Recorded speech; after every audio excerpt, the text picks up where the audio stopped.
Salam saudaraku yang terkasih dalam nama Tuhan kita Yesus Kristus.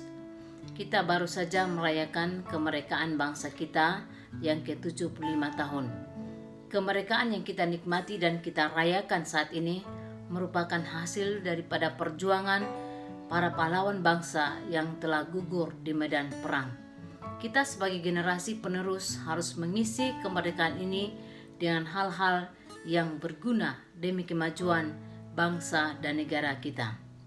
Kekristenan juga berbicara tentang kemerdekaan. Merdeka artinya bebas dari penjajahan musuh. Merdeka artinya bebas dari perbudakan dosa. Semua manusia telah berbuat dosa. Roma pasal 3 ayat 23. Karena semua orang telah berbuat dosa dan telah kehilangan kemuliaan Allah. Manusia diikat oleh dosa dan tidak bisa membebaskan dirinya sendiri. Dan upah dosa ialah maut, yaitu neraka. Roma pasal 6 ayat yang ke-23. Manusia yang berdosa memerlukan Kristus. Manusia tidak bisa membebaskan dirinya sendiri dari perbudakan dosa. Masalah dosa hanya bisa diselesaikan oleh Kristus. Galatia pasal 5 ayat yang pertama. Supaya kita sungguh-sungguh merdeka, Kristus telah memerdekakan kita.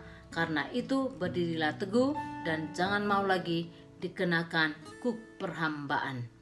Manusia yang diikat oleh dosa dibebaskan oleh Kristus melalui pengorbanannya di atas kayu salib. Kristus telah menebus kita dari kuasa dosa, kuasa maut, dan kuasa neraka.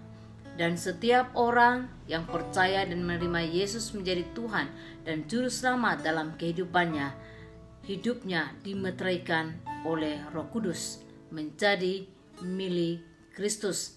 Jadi hidup kita bukan milik kita lagi, tapi adalah milik Kristus, sehingga kita mendapatkan kemerdekaan yang sejati.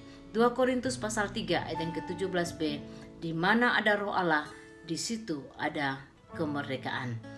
Kemerdekaan yang kita nikmati sebagai anak-anak Tuhan harus kita pertahankan, harus kita jaga, harus kita isi dengan satu kehidupan yang boleh menghasilkan buah yang memuliakan nama Tuhan.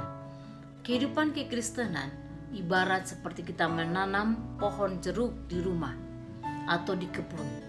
Ketika kita menanam pohon jeruk ini, tentu dengan satu harapan bahwa pohon ini harus berbuah dan buah itu bisa kita nikmati. Untuk pohon ini berbuah, kita harus merawatnya setiap hari. Kita menyiramnya dengan air. Kita memberi pupuk agar dia tumbuh dengan subur. Kita membersihkan ketika ada hama yang mengganggu akan pohon jeruk ini. Sehingga pohon jeruk ini terus bertumbuh dan pada akhirnya berbuah. Dan buah ini dapat kita nikmati bersama-sama dengan orang lain. Demikian dan kehidupan kita. Sebagai orang-orang sudah dimerdekakan oleh Kristus, kita harus mematikan kedagingan kita. Dan kita harus mengenakan manusia baru yang terus-menerus diperbaharui oleh Kristus. Kita harus membaca, kita harus merenungkan firman setiap hari. Kita harus ada persekutuan dengan Tuhan. Kita harus beribadah kepada Tuhan.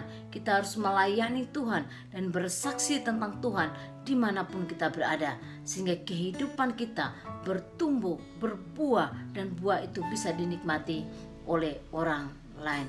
Itulah yang Tuhan inginkan dari setiap kehidupan kita yang sudah dimerdekakan oleh Kristus, yaitu menghasilkan buah untuk kemuliaan nama Tuhan.